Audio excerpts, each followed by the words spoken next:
together and blending it all up. I also like to add in about a half a cup of water in here. You can use almond milk too if you like before blending. And I'll just be using this NutriBullet Magic Bullet blender.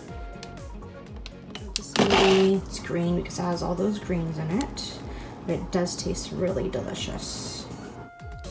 Hope you enjoy. Be sure to like and subscribe for more recipes.